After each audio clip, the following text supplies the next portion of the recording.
Hi, so welcome back to AWP Voices. This is the in-house podcast run by AWP's communications team. My name's Matt and I'm here today in the luscious boardroom at Swindon Town Football Club, and I'm joined by Lewis, who's a goalkeeper with Swindon Town. Hello Lewis. Hello. Thank you very much for joining us today. Thank you for having me. And we're going to have a little chat today about mental health and well-being, and talk a little bit about your experience of mental health, if that's okay, and the experience of mental health in football as well, because it's quite a big topic at the moment, and obviously men are suffering a lot with mental health issues, and football's a great way to try and reach out to people in those communities and sort of help them with their mental health and well-being. So maybe we could start by you telling us a little bit about yourself, where you come from, and your age, and your position, and your kind of experience of mental health. Yeah, so people might know this is my third time back at Swindon Town. I'm 28, so it's quite a story already. I play in goal. Been around football for sort of just over 10 years in full time. Had lots of ups and downs and different things, and I think my experiences with mental health have come through football, where it's a situation where it's your job, isn't it? And for me, it was one of those things where I didn't enjoy what I was doing every day, and I was going into training, I was just down, I just didn't feel like I wanted to be there, I just had lost all the motivation and different things, and I could see, and people were telling me that I was in a bad place, and I felt I was in a bad place, but I didn't know how serious I was until I stepped away. I took 6 months out of football, just walked away completely, just ripped up my deal, didn't get paid, just stepped away, and the relief that I felt when I ripped up my contract was remarkable. It proved to me how much it was affecting me, and the fact that kind of relief came over me, it was like, oh, okay, now I can start rebuilding now, because that weight's been lifted. And you know they've done the right thing then, don't you? 100%. And it was strange, because it was an external factor that was causing the problems. It wasn't internal, it wasn't different things, and I knew early on that I needed to change, and I just eventually got the strength to do it. It took me 4 months. It was necessary for me, and I urge people that if they're feeling like that, then they need to take that step to help themselves. Presumably in football there's lots of ups and downs, there's lots of setbacks and knocks that sort of players, particularly I suppose in the lower leagues, suffer with. There's sort of moving clubs quite a lot, and not getting in the team, and injuries and all those sorts of things that affect players. I mean, how do those sorts of things affect your well-being? Yeah, massively. I mean, I've been lucky enough that I live in Wiltshire now, and I'm 25 minutes from the county ground, 25 minutes from the training ground, but last couple of years I've been commuting 2 hours to training and 2 hours back. There's a lot of time in the car, it's a lot of time with yourself, so you're up and down the motorway, you're thinking a lot, but also that's a lot of wasted time, and I've come to realise that now, and I'm very lucky to come back to Swindon so that I don't have that. I've got more time back in my day, really. But speaking of injuries and different things, you go from doing what you love every day to watching other people do it. So similar with not being in the team, you want to be out there on a Saturday, and it's when the team's doing well, it's one of those where you're happy for the team. Everyone's happy because the team does well, we all do well. It's one of those, but you're almost on the sideline going, I wish I was a part of that, helping. So you always got that niggle in the back of your head going, I wish I was a part of that. So there's many things that can affect it, but again, there are positive things to come out of it as well. It's not all negative in football, and you can get positive mental health from the highs and stuff like that. and Swindon at the moment, at time of recording, doing really well, second in the league. So morale and the feeling around the club must be great at the moment. It must be really positive. How does that kind of impact you and the rest of the team?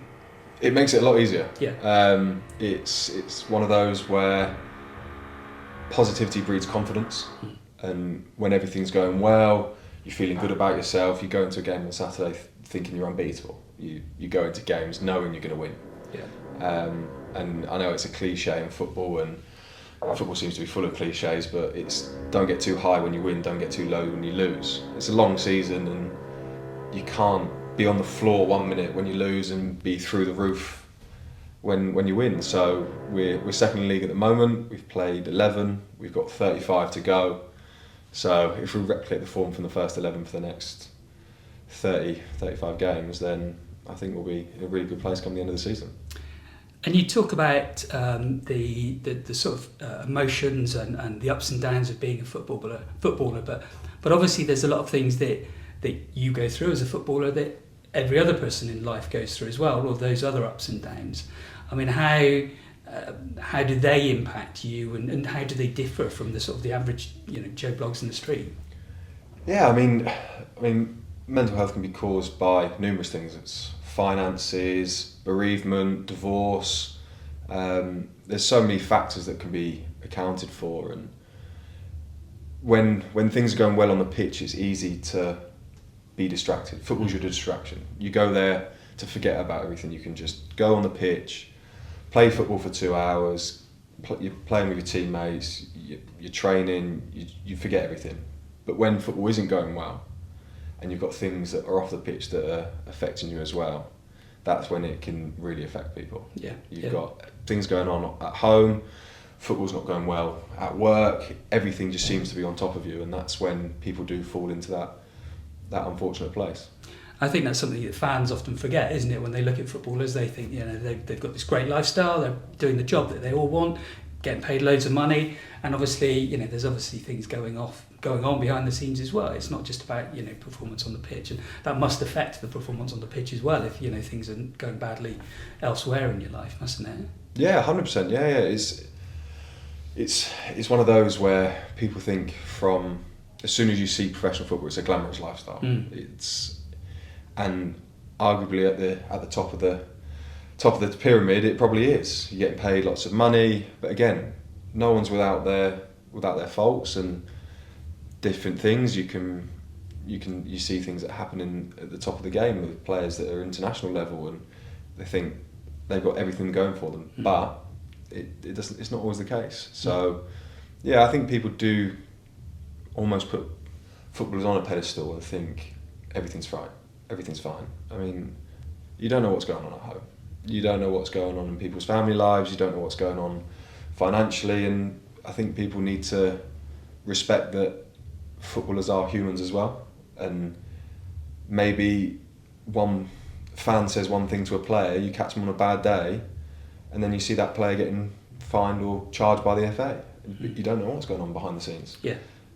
You cross the wrong person in the street, you say the wrong thing to the wrong person at the wrong time, you could get lumped around the face.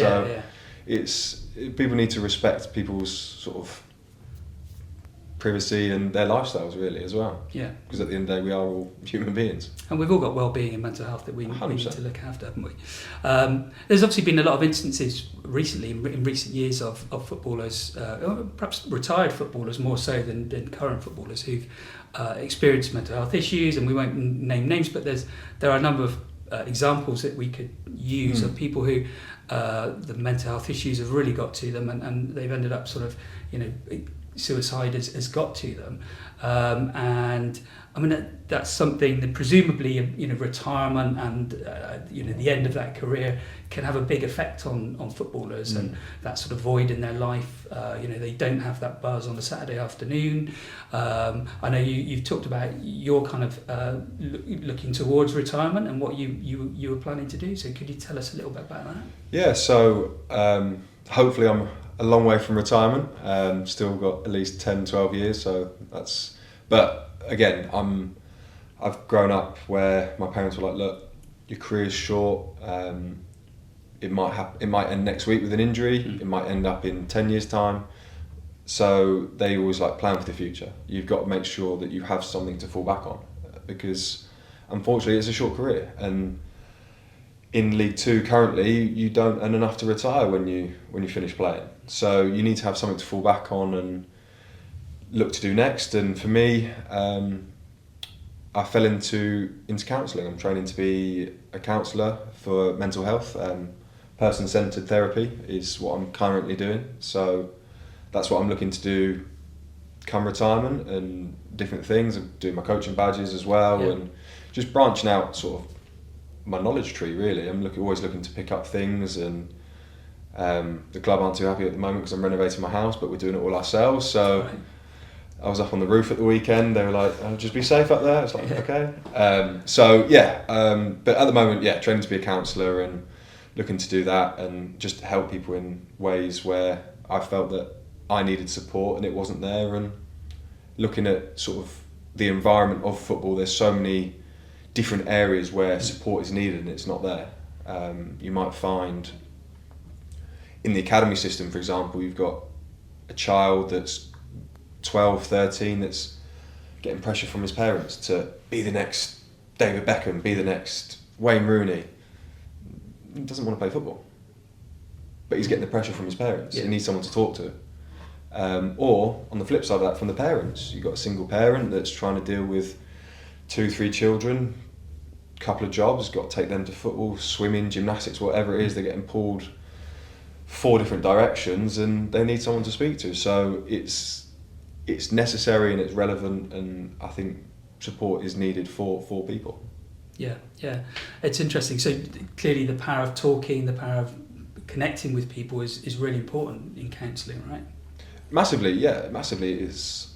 For me, when I was going through my tough time, the only thing that really got me through it was speaking to my wife.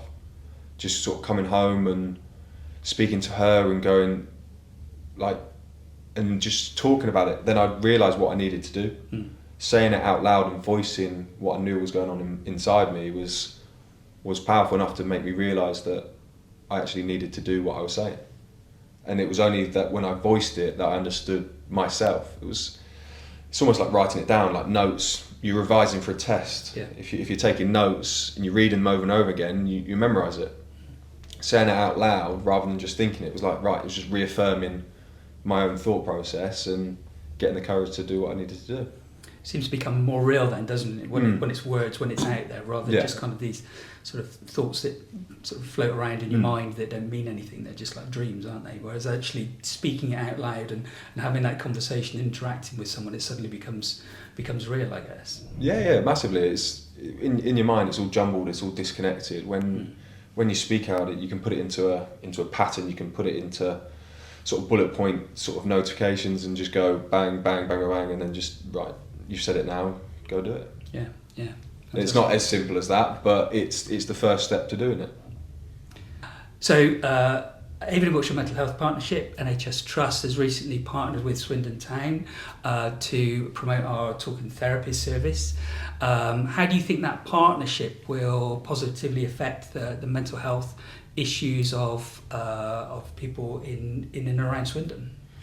Yeah, it's one of those where I'm not going to throw statistics out that I don't know, but you've got a lot of people that their weekend is made on the results of football, and that can change everyone's whole week, because football fans' weeks is Saturday to Saturday. Like it's not Monday to Sunday, it's Saturday to Saturday, and whether that's 3 points or a good game, or people rely on the high of the weekend to take them through the week, and it can really affect people when the team lose, and it just puts a downer on the whole week. And that's where, as players, we want to provide people with a good win to get them through the week. But it's massive, because I've played at the county ground. There's 14,000 people there. We don't know what 14,000 people are thinking all in one go. So if we can help half that amount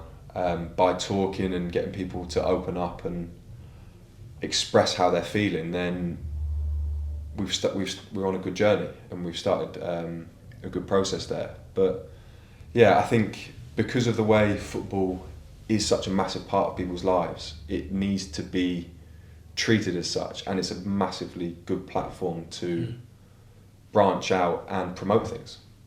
And one of the reasons why we're talking today is because it was World Mental Health Day, and you may have seen Brighton and Hove Albion and Norwich City, but I think maybe others as well, both released videos around this very topic and encouraging fans to talk to each other. And obviously the football on a Saturday is a great opportunity. I mean, to have lots of conversations, but in particular it's a great opportunity to have conversations with friends, isn't it? Massively. I think everyone's there for the same reason. You've got season ticket fans coming down, you've got fans maybe going to their first games, young kids, whatever, but I wonder how many fans that have season tickets that go week in, week out could name the 10 people that sit around them. And it'd be interesting to know whether people, they might say hello, but do they know their names? Like, they sit next to them each week.